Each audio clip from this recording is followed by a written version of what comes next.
नमस्कार दोस्तों, स्वागत है आपका स्टडी फॉर सिविल सर्विसेज में। वीडियो को पूरा देखिए। कोई भी आपका फीडबैक है, कोई सजेशन है, तुरंत वीडियो में कमेंट करके जरूर बताइए। अच्छा लगे तो वीडियो लाइक जरूर कर लीजिए और ऐसे वीडियो लगातार फ्री में पाने के लिए चैनल को तुरंत सब्सक्राइब कर लीजिए और बेल आइकन को जरूर टैप कर लीजिए ताकि आगे भी सारे वीडियो आपको मिलते रहे। यूट्यूब में फॉलो करते हैं तो प्लीज ये वाला फ्री टेलीग्राम चैनल जरूर ज्वाइन करिएगा। सारे नोटिफिकेशन, सारे अपडेट यहीं पे आते हैं, ध्यान रखिएगा। स्टडी फॉर सिविल सर्विसेज का कोई भी पेड ग्रुप अगर आपको ज्वाइन करना है तो सिर्फ 8564809606097523864455 यही नंबर है हमारे, सिर्फ जहां पे कॉल या व्हाट्सएप कर सकते हैं। इंस्टाग्राम पे हमारा पेज जरूर फॉलो कर लीजिएगा, स्टडी फॉर सिविल .सर्विसेज है। ट्विटर पे हमको जरूर फॉलो कर लीजिएगा, @स्टडी फॉर सिविल्स है। नमस्कार दोस्तों, आप सभी का स्वागत है स्टडी फॉर एग्जाम में। दोस्तों, इस वीडियो हम लोग वर्ष 2021 और 22 में विभिन्न आयोगों की परीक्षाओं में जो करंट अफेयर पूछे गए हैं, लगभग हम लोग 250 करंट अफेयर का जो है यहाँ पे कलेक्शन देखेंगे। और इसका यह पहला वीडियो है, इसमें हम लोग लगभग 50 प्रश्न देखेंगे। इसकी और भी वीडियो आएंगे, तो टोटल हम लोग 2021-22 के लगभग 250 करंट अफेयर जो है वो देखेंगे। और जैसा कि आप लोग जानते हैं कि एक आयोग दूसरे आयोग की जो है कॉपी करता है, तो प्रश्न जो है रिपीट होते हैं बार बार। जैसे यूपी पीसीएस के बिहार पीसीएस प्रश्न पूछता है, बिहार पीसीएस के यूपी SSSC पूछता है। इस प्रकार जो है प्रश्न रिपीट होने की संभावना अधिकतम होती है। तो जो लोग भी यूपी SSSC लेखपाल, railway NTPC, UP PCS prelims, UP SSSC supply inspector आदि की जो परीक्षा देने वाले हैं, वो लोग इस वीडियो को जरूर देख लें। अगर आप लोग इस वीडियो पर 2000 लाइक कर देंगे तो PDF जो है मैं अपने Telegram group study for exam में शेयर कर दूंगा। तो आइए वीडियो शुरू करते हैं। देखते हैं हम लोग पहला प्रश्न। लोग नीति आयोग द्वारा चलाए जा रहे आकांक्षी जिला कार्यक्रम के अंतर्गत उत्तर प्रदेश के कितने जिलों को जून 2021 तक शामिल किया गया था? जैसा कि आप लोग जानते हैं कि आकांक्षी जिला कार्यक्रम जो है वह जनवरी 2018 में शुरू किया गया है और इसमें उत्तर प्रदेश के कुल 8 जिले हैं। और यह जिले कौन कौन से उनको आप लोग जान लीजिए। इसमें सिद्धार्थनगर है, बहराइच है, सोनभद्र, श्रावस्ती, फतेहपुर, चित्रकूट, चंदौली और बलरामपुर है। एक चीज़ और आप लोग नोट कर लीजिएगा, अभी अक्टूबर 2021 में डेल्टा रैंकिंग जारी की गई थी। इसमें टॉप 10 में उत्तर प्रदेश के कुल 7 जिले शामिल हुए थे। इसको भी आप लोग नोट कर लीजिएगा। इसमें बलरामपुर को छोड़कर जो है सभी जो जितने ज़िले बचे हुए हैं, सिद्धार्थनगर, बहराइच, सोनभद्र, श्रावस्ती, फतेहपुर, चित्रकूट और चंदौली, ये 7 जिले जो है वो टॉप 10 में शामिल थे। इसको भी आप नोट कर लीजिएगा। और इस प्रश्न का जो उत्तर हो जाएगा वो ऑप्शन से 8 जिले शामिल हैं। आप लोग कमेंट बॉक्स में बताइएगा कि ओवरऑल इंडिया में कितने आकांक्षी जिले जो है चुने गए हैं। यूपी में तो 8 चुने गए हैं, ओवरऑल इंडिया में कितने चुने गए हैं। अगला प्रश्न हम लोग देखते हैं। उत्तर प्रदेश मुख्यमंत्री स्वरोजगार योजना 2021 के लिए पंजीकरण आवेदन पत्र भरने से पूर्व निम्नलिखित में से कौन सा पात्रता मानदंड नहीं है? यहाँ पे 4 ऑप्शन दिया गया है। इसके लिए जो आयु की जो पात्रता रखी गई है वह 18 से 40 वर्ष रखी गई है, यह भी बात सही है। न्यूनतम हाई स्कूल पास प्रमाण पत्र चाहिए, यह भी बात सही है। और किसी केंद्रीय सरकार या राज्य सरकार स्वरोजगार योजना में पंजीकृत नहीं होना चाहिए, यह भी सही है। और इसको जो लाभ मिलेगा वह सिर्फ राज्य के निवासियों को मिलेगा। इसमें जो है भारत के किसी भी राज्य के नागरिक को लाभ नहीं मिलेगा, इसलिए जिसका जो ऑप्शन डी है वह इस प्रश्न के लिए सही हो जाएगा। इसकी जो पात्रता यह मानदंड नहीं है, सिर्फ राज्य के निवासियों के लिए यह लाभ मिलेगा। आए थे अगला प्रश्न लोग। उत्तर प्रदेश जनसंख्या नियंत्रण, स्थिरीकरण और कल्याण विधेयक 2021 संदर्भ में कौन सा स्टेटमेंट सही है? पहला जो स्टेटमेंट है, इस विधेयक का उद्देश्य 2026 तक जन्मदर को 2.1 प्रति हज़ार जनसंख्या तक कम करना है। दूसरा स्टेटमेंट है, वर्तमान में राज्य में प्रजनन दर जो है वह 2.7 प्रति हज़ार है। तो इसके जो दोनों स्टेटमेंट है वह सही है। एक टारगेट भारत में एक जो टारगेट है वह उत्तर प्रदेश सरकार ने 2026 तक 2.1 तक लाने का टारगेट रखा है, और यही टारगेट जो है 2030 तक वह इसे 1.9 तक लाने का लक्ष्य रखा है सरकार ने। इसको भी आप लोग नोट कर लीजिएगा। 2030 तक 1.9 रखने का टारगेट रखा है। अगला प्रश्न है, 2019-20 में निम्नलिखित देशों में किससे भारत का व्यापार शेष सर्वाधिक रहा है? तो इसमें जो है अमेरिका के साथ भारत का व्यापार शेष अधिक रहा है। तो इसका जो ऑप्शन ए है वह सही है। वैश्विक शांति सूचकांक 2021 के अनुसार निम्नलिखित में से विश्व का सबसे शांतिपूर्ण क्षेत्र कौन सा है? यहाँ पे देखिए महाद्वीप पूछा जा रहा है, और अगर देश पूछता तो वह आपका आइसलैंड होता। और जैसा कि आप लोग जानते हैं कि आइसलैंड जो है वह यूरोप महाद्वीप में है। 30 प्रश्न जो उत्तर होगा वह ऑप्शन बी यूरोप होगा। और ये जो सभी प्रश्न के उत्तर बताए जा रहे हैं ये रिवाइज आंसर की के अनुसार बताए जा रहे हैं, जो आयोग ने रिवाइज आंसर की जो है वह जारी की है। आए थे अगला प्रश्न लोग। भारत में आपदा प्रबंधन के लिए राष्ट्रीय आपदा प्रबंधन डिवीजन गृह मंत्रालय में एक नोडल डिवीजन है। राष्ट्रीय आपदा प्रबंधन प्राधिकरण का पदेन अध्यक्ष कौन है? तो इसके जो पदेन अध्यक्ष होते हैं वो प्रधानमंत्री हैं और वर्तमान में प्रधानमंत्री नरेंद्र मोदी जो है वो इसके अध्यक्ष हैं। निम्नलिखित समाचार पत्रों में से किसने प्रतिष्ठित लोक सेवा श्रेणी में पुलित्जर पुरस्कार 2021 को जीता है? तो यह जो पुरस्कार है द न्यूयॉर्क टाइम्स ने जीता है। इसका जो ऑप्शन बी है वह सही है। निम्नलिखित शहरों में से किस एक में देश का प्रथम भारतीय कौशल संस्थान स्थापित किया गया है? तो देश का प्रथम भारतीय कौशल संस्थान कानपुर में स्थापित किया गया है। तो इसका जो ऑप्शन डी है वह सही है। यहाँ पे भी टोक्यो ओलंपिक से प्रश्न पूछा गया है और आने वाली जो होने वाली जो परीक्षा है उसमें भी इससे प्रश्न पूछे जाने की संभावना मैक्सिमम है। तो ये आप लोग जरूर नोट कर लीजिएगा। एक तरफ खिलाड़ी दिया गया है, दूसरी तरफ जो है विजेताओं के पदक दिया गया है। तो पीवी सिंधु ने कांस्य पदक जीता, यह बात सही है। मीराबाई चानू ने रजत पदक जीता है, यह भी बात सही है। नीरज चोपड़ा ने स्वर्ण पदक जीता है, यह भी बात सही है। लेकिन यहाँ पे जो है सही सुमेलित नहीं हुआ बजरंग पुनिया जी, इन्होंने ब्रांज मेडल जीता है, रजत पदक नहीं। टोक्यो ओलंपिक जैसा कि आप लोग जानते हैं कि जापान में आयोजित किया गया है और भारत ने कुल इसमें 7 पदक जीते हैं टोक्यो ओलंपिक में, जिसमें 1 गोल्ड, 2 सिल्वर और 4 ब्रांज थे। और इसके साथ जो इसमें भारत की रैंकिंग थी वह 48वें रैंक भारत था टोक्यो ओलंपिक में।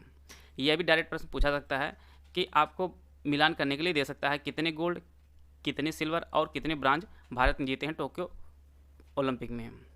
इसी के साथ हम लोग टोक्यो पैरालंपिक की भी बात कर लेते हैं। टोक्यो पैरालंपिक में भारत ने कुल 19 पदक जीते हैं, जिनमें 5 गोल्ड, 8 सिल्वर और 6 ब्रांज मेडल जो थे। और इसमें भारत की जो रैंकिंग थी वह 24वें रैंक पर भारत था टोक्यो पैरालंपिक में।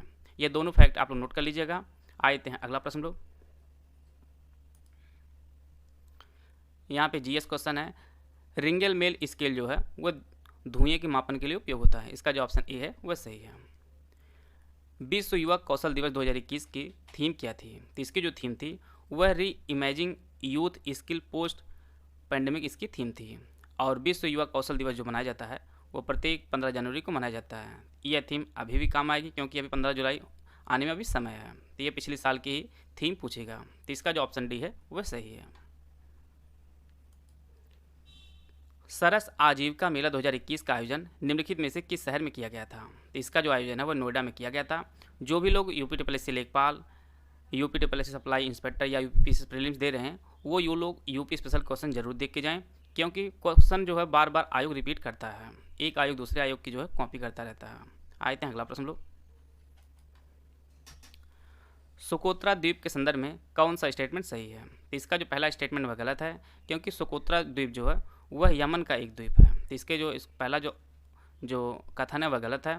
दूसरा स्टेटमेंट वह सही है कि इसे 2008 में यूनेस्को द्वारा विश्व प्राकृतिक विरासत स्थल के रूप में नामित किया गया था। तो इसका जो ऑप्शन बी है वह सही है। कोविड-19 महामारी की दूसरी लहर के समय किस संस्थान ने नाइट्रोजन जनरेटर को ऑक्सीजन जनरेटर में बदलने का प्रदर्शन किया था? तो यह आईआईटी बॉम्बे ने किया था, नाइट्रोजन जनरेटर को ऑक्सीजन जनरेटर में बदलने का। तो इसका जो ऑप्शन बी है वह सही है।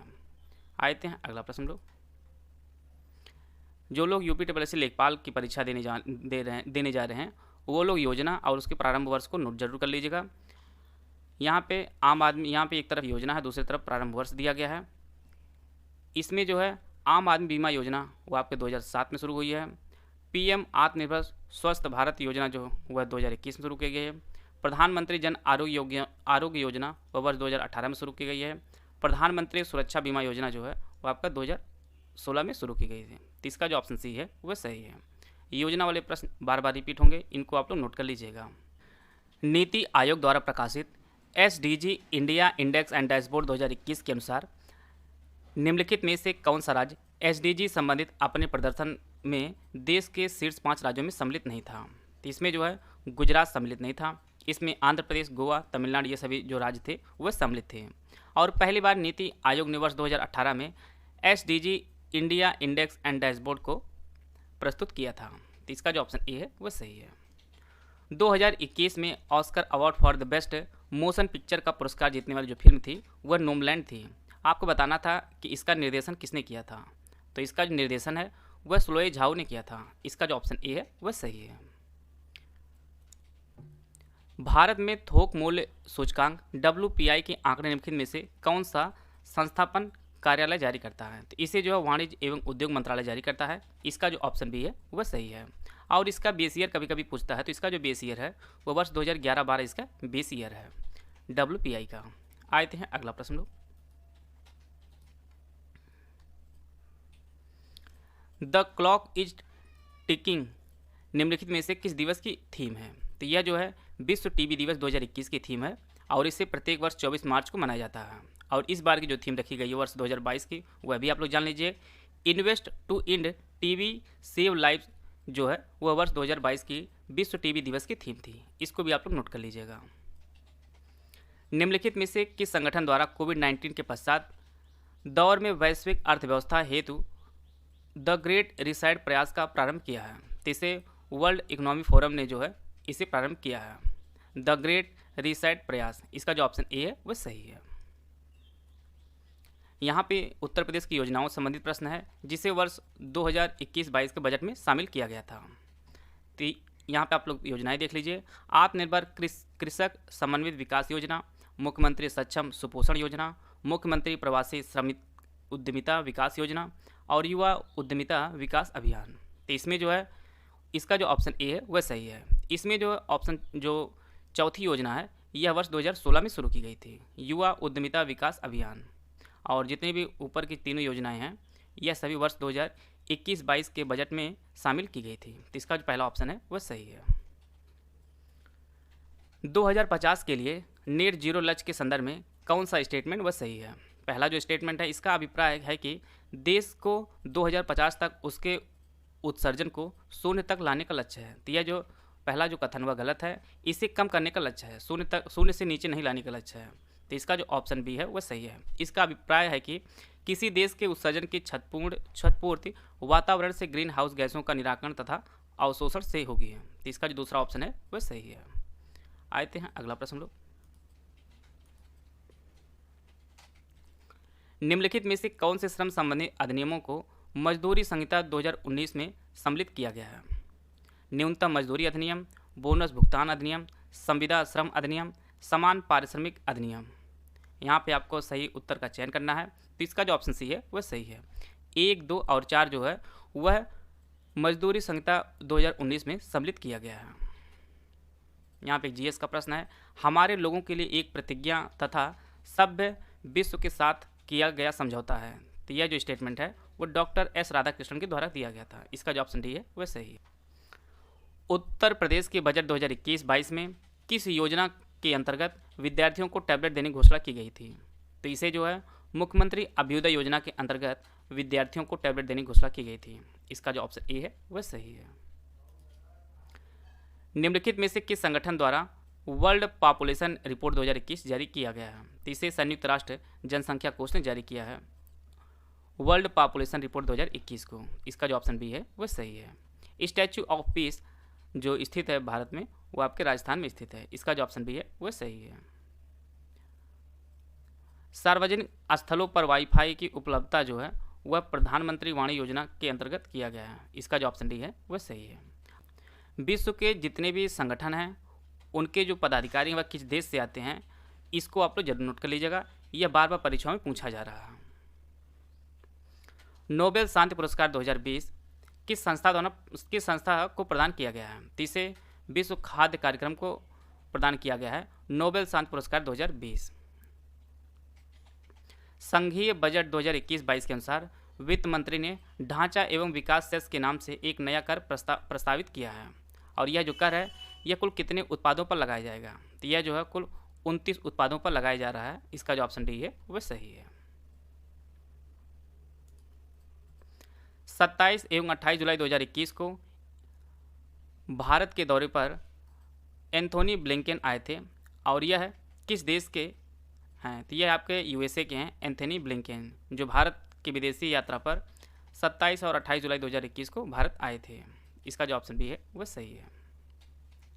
यह जीएसटी बार बार परीक्षाओं में पूछता रहता है कि जीएसटी जो है किस संशोधन के द्वारा क्रियान्वयन किया गया है। तो यह आपका संविधान संशोधन 101वां जो है संविधान संशोधन था जीएसटी वाला। यह कई बार परीक्षा में पूछा गया, इसको भी आप लोग नोट कर लीजिएगा। ये आपके जीएस के क्वेश्चन है। वायु प्रदूषण जो सूचक होता है वो आपका लाइकेन होता है, इसका जो ऑप्शन सी है वह सही है। ओजोन दिवस अभी कई बार परीक्षा में पूछा गया है। ये आपका 16 सितंबर को मनाया जाता है विश्व ओजोन दिवस। भारत सरकार के संस्कृति मंत्रालय ने आज़ादी का अमृत महोत्सव के एक अंग के रूप में जून 2021 में शहीद राम प्रसाद बिस्मिल की जयंती पर जो है उत्तर प्रदेश में शाहजहांपुर में मनाया है। तो इसका जो ऑप्शन बी है वह सही है। यूपी स्पेशल का प्रश्न, इसको भी आप लोग नोट कर लीजिएगा। जून 2021 को आयोजित G7 शिखर सम्मेलन के बारे में यहाँ पे 2 स्टेटमेंट दिया गया है। इसकी जो अध्यक्षता है वह यूनाइटेड किंगडम ने की थी, यह स्टेटमेंट सही है। और इसमें अतिथि देशों में जो है ब्राज़ील भी शामिल किया गया था, यह जो स्टेटमेंट गलत है, क्योंकि G7 शिखर सम्मेलन में कुल 4 देश जो है अतिथि देश थे। उनमें भारत था, दक्षिण कोरिया था, ऑस्ट्रेलिया था और दक्षिण अफ्रीका भी था। और यह प्रश्न जो है दूसरे आयोग की परीक्षा में भी देखने को मिला था। और इसकी जो व्याख्या सहित जो PDF है मैं अपने Telegram group study for exam में शेयर कर दूंगा। अगर आप लोग 2000 लाइक इस वीडियो पर कर देंगे, तुरंत मैं जो है यह PDF इसी फॉर्मेट में आपको शेयर कर दूंगा, जिससे आपको कहीं लिखनी ना पड़े। आए थे अगला प्रश्न लोग। India climate change knowledge portal का शुभारंभ 2020 के निम्नलिखित में से किस महीने में किया गया? तो इसका जो सही आंसर है वो ऑप्शन ए, नवंबर 2020 में India climate change knowledge portal का शुभारंभ किया गया है। इसका जो ऑप्शन ए है वह सही है। कार्बन क्रेडिट की जो अवधारणा है वो क्योटो प्रोटोकॉल में की गई थी। इसका जो ऑप्शन बी है वह सही है। नोबेल पुरस्कार विजेता अमर सेन द्वारा लिखित निम्नलिखित में से कौन सी पुस्तक जुलाई 2021 में प्रकाशित हुई है? तो इसका जो ऑप्शन सी है, होम इन द वर्ल्ड जो पुस्तक है वह अमर सेन ने लिखी है और यह जो पुस्तक है वह जुलाई 2021 में प्रकाशित हुई है। तो आप लोग देख रहे होंगे कि इस प्रकार से भी प्रश्न पूछे जाते हैं आयोग द्वारा। निम्नलिखित में से किसको संयुक्त राज्य अमेरिका में प्रथम महिला ट्रेजरी सेक्रेटरी के रूप में नियुक्त किया गया है? तो इसका जो ऑप्शन बी है, जेनेट येलेन को संयुक्त राज्य अमेरिका में प्रथम महिला ट्रेजरी सेक्रेटरी के रूप में नियुक्त किया गया है। उत्तर प्रदेश स्वामी विवेकानंद ऐतिहासिक पर्यटन यात्रा 2021 उत्तर प्रदेश सरकार ने धार्मिक यात्रा के रूप में आरंभ की है और यह मजदूरों के लिए आरंभ की गई है और इसके अंतर्गत 12,000 रुपये उपलब्ध कराया जाता है मजदूरों को। इसका जो ऑप्शन डी है वह सही है। आप लोग इस पैसे को भी लिख लीजिएगा, क्योंकि परीक्षा में यह भी प्रश्न पूछा जा सकता है। यहाँ पे प्रश्न पूछा था, काफ़ी अच्छा प्रश्न पूछा गया था कि राष्ट्रीय महिला आयोग के अध्यक्षों पर विचार कीजिए। इसमें आपको कालानुक्रम से जो है सजाना था, पहचानना था। तो इसका जो सही आंसर है वो ऑप्शन डी। राष्ट्रीय महिला आयोग में सबसे पहले जो है जयंती पटनायक जी बनी थी, इसके बाद पूर्णिमा अडवाणी बनी थी, इसके बाद गिरिजा व्यास और अंत में जो है ममता शर्मा का नाम आता है। तो इसका जो ऑप्शन डी है वह सही है। आते हैं अगला प्रश्न लोग। नीति आयोग द्वारा दिसंबर 2019 में जारी सतत विकास लक्ष्यों भारत सूचकांक 2019-20 पर जारी रिपोर्ट के अनुसार उत्तर प्रदेश को किस वर्ग में रखा गया है? तो उत्तर प्रदेश को जो है वह अच्छा प्रदर्शन अर्थात परफॉर्मर में रखा गया है। इसके लिए 4 लिस्ट बनती है, एक एस्पिरेंट की जो 0 से 49 तक होती है, परफॉर्मर के जो अंक होते हैं वो 50 से लेकर 64 के मध्य होते हैं, फ्रंट रनर के लिए 65 से 99 के बीच होते हैं और अचीवर के लिए जो है वो पूरे 100 अंक होते हैं। यह चारों चीज़ आप नोट कर लीजिएगा। और उत्तर प्रदेश जो अंक था वह 60 अंक था और इसी कारण उत्तर प्रदेश जो रैंकिंग थी वो परफॉर्मर के अंतर्गत इसमें जो है शामिल किया गया था। और इसमें जो है पहले स्थान पर केरला था और केरला को कुल 75 अंक प्रदान किया गया था। तो यह आपका फ्रंट रनर के अंतर्गत केरला आएगा। पहले स्थान पर केरला था और उत्तर प्रदेश जो है परफॉर्मर की लिस्ट में था। आए थे अगला प्रश्न लोग। यहाँ पे आपके द्वारा यहाँ पे जो प्रश्न पूछा गया है, हृदय योजना के अंतर्गत उत्तर प्रदेश के कुल कितने जिले शामिल हैं? तो सबसे पहले आप लोग जान लीजिए कि हृदय योजना शुरू किस मंत्रालय ने की है, कब की है, इसको आप लोग जान लीजिए। तो हृदय योजना 21 जनवरी 2015 को आवास और शहरी मामलों के मंत्रालय ने शुरू की है और इसके अंतर्गत देश के 12 जो शहर हैं वो शामिल हैं, जिनमें अजमेर, अमृतसर, अमरावती, बादामी, द्वारका, गया, कांजीपुरम, मथुरा, पुरी, वाराणसी, वेलंकनी और वारंगल। तो यह कुल 12 शहर जो है वो शामिल हैं इसके अंतर्गत। इसमें आपका मथुरा और वाराणसी जो है शामिल है। तो इसका जो पहला और दूसरा है ऑप्शन सी वह सही है। यह सभी आप लोग नोट कर लीजिएगा। कुल कितने शहर शामिल हैं? टोटल 12 शहर शामिल हैं और उत्तर प्रदेश के कुल 2 शहरों को शामिल किया गया है हृदय योजना के अंतर्गत। आयुष्मान भारत योजना के संदर्भ में कौन सा स्टेटमेंट वह सही है? यह योजना प्रति व्यक्ति 5 लाख रुपए का मुफ्त स्वास्थ्य बीमा प्रदान करता है। तो यहाँ पर प्रति व्यक्ति नहीं होता है, प्रति परिवार होता है, इसलिए यह जो स्टेटमेंट वह सही है। और इसमें जो है जो भी व्यय होता है वह पूरा केंद्र सरकार ही निर्वहन करती है। तो यह भी जो स्टेटमेंट है वह गलत है। इसका जो ऑप्शन डी है वह सही है। हर परिवार को 5 लाख रुपए का जो है कवर मिलता है आयुष्मान भारत योजना के अंतर्गत, और जो भी इसका व्यय आता है वो पूरे 100% जो है वह सेंट्रल गवर्नमेंट खर्च करती है। यह भी आप लोग नोट कर लीजिएगा। हौसला 2018 के संदर्भ में कौन सा स्टेटमेंट वह सही है? हौसला 2018 का आयोजन महिला एवं बाल विकास कल्याण भारत सरकार द्वारा नई दिल्ली में किया गया है। यह जो स्टेटमेंट वह सही है, और यह बच्चों की देखरेख करने वाली संस्थाओं के बच्चों का राष्ट्रीय उत्सव है। तो इसके जो दोनों स्टेटमेंट है वह सही है। आते हैं अगला प्रश्न लोग। भारत $5 ट्रिलियन अर्थव्यवस्था का जो लक्ष्य है वो कब तक निर्धारित किया है? तो यह स्पेशली जो लक्ष्य वह वर्ष 2024-25 में निर्धारित किया भारत ने। तो यहाँ पे 25 का ऑप्शन दिया नहीं है, यहाँ पे सिर्फ 24 का दिया है, 24-25 नहीं दिया है। तो इसका जो ऑप्शन डी है वो सही है। वर्ष 2024 तक भारत 5 ट्रिलियन अर्थव्यवस्था का जो लक्ष्य है वह निर्धारित किया है। आप लोग कमेंट बॉक्स में बताइएगा क्या यह लक्ष्य भारत सरकार पूरा कर सकती है, इसके बारे में आप लोग कमेंट बॉक्स में बताइएगा। आते हैं अगला प्रश्न लोग। लॉकडाउन के दौरान भारत सरकार के द्वारा प्रयुक्त असाधारण शक्तियों को विधिक आधार निम्नलिखित में से किन कानूनों से प्राप्त हुआ है? तो इसका जो ऑप्शन सी है वह सही है। डिजास्टर मैनेजमेंट एक्ट 2005 और एपिडेमिक डिजीजेज एक्ट 1897। इसका जो ऑप्शन सी है वह सही है।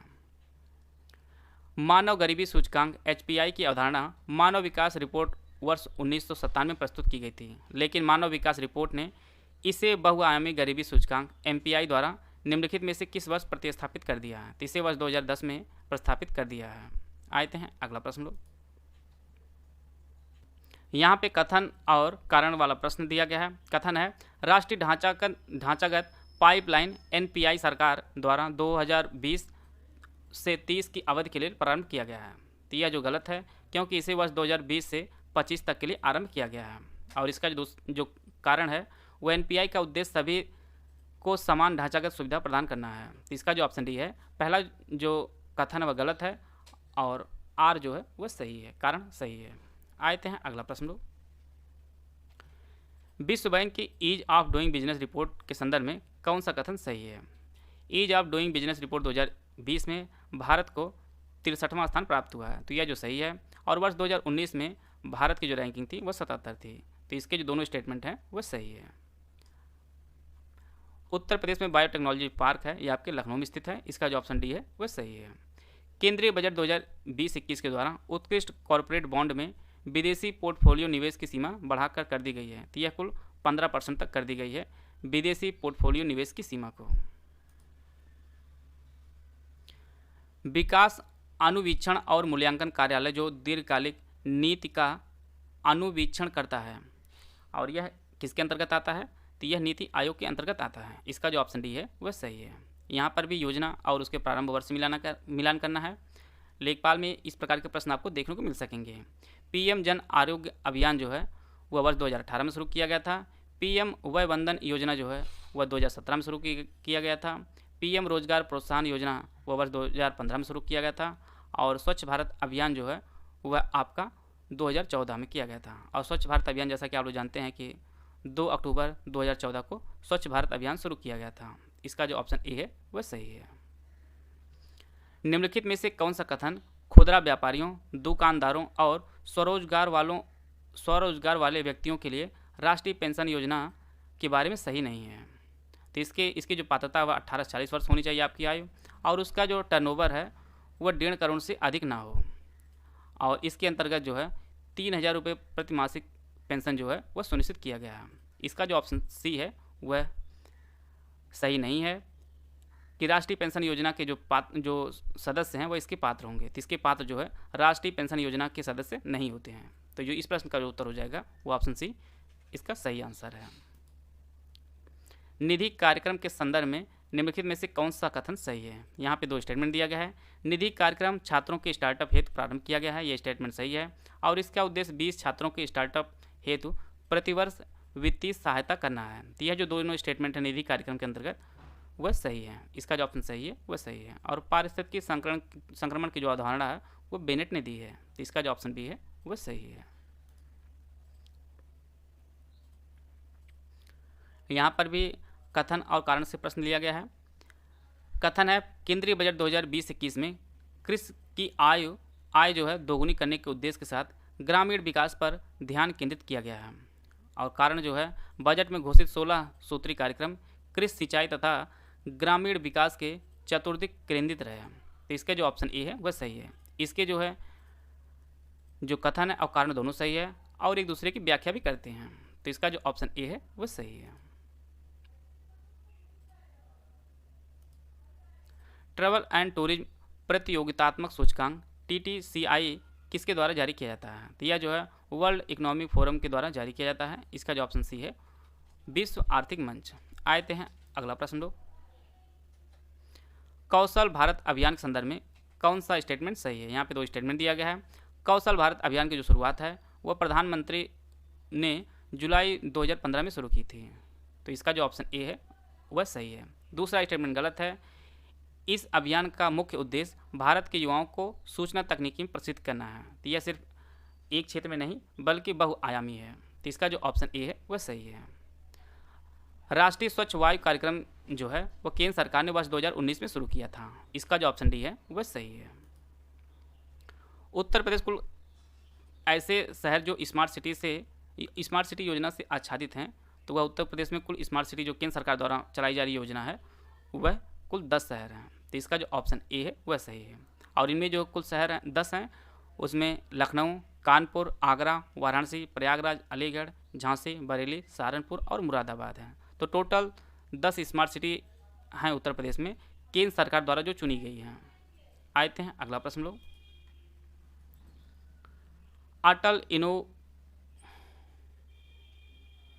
अटल नॉनमेश मिशन NIM किस विभाग के प्रमुख पहल है? तो इसे जो है नीति आयोग ने शुरू की है अटल नॉनमेश मिशन को।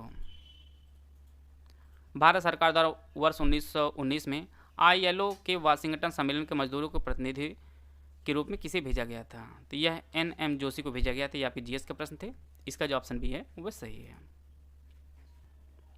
जुलाई 2020 में मंगल मिशन का प्रक्षेपण करने वाला पहला अरब राष्ट्र बना है। तो यह आपका संयुक्त अरब अमीरात बना है, पहला अरब राज्य जिसने मंगल मिशन को प्रक्षेपित किया है। और इसके जो मिशन का नाम है वह मिशन होप है। भारत के निम्नलिखित पड़ोसी देशों में किसने जुलाई 2020 में सोशल मीडिया के लिए मुफ्त इंटरनेट सेवा पर प्रतिबंध लगाया है? तो वह बांग्लादेश ने लगाया है। इसका जो ऑप्शन डी है वह सही है। सोशल मीडिया के लिए मुफ्त इंटरनेट पर। यह आपके GS से प्रश्न पूछा गया है। 1687 में औरंगजेब ने गोलकुंडा किले पर जब अधिकार किया था उस टाइम गोलकुंडा का शासक कौन था? तो गोलकुंडा का उस टाइम शासक अली आदिल शाह सेकंड था। तो इस प्रकार हम लोग लगभग 50 प्रश्न हम लोग देख लिए हैं करंट अफेयर के जो वर्ष 2021-22 की परीक्षाओं में पूछे गए हैं। और यह जो प्रश्न यह फिर रिपीट होने की संभावना है। इसकी जो PDF मैं अपने Telegram group study for exam में शेयर कर दूंगा अगर आप लोग 2000 लाइक कर देंगे इस वीडियो पर। आशा है आप सभी को बहुत कुछ जानने को मिला होगा। चैनल सब्सक्राइब कर लीजिए। वीडियो को पूरा देखने धन्यवाद। जय हिंद, जय भारत।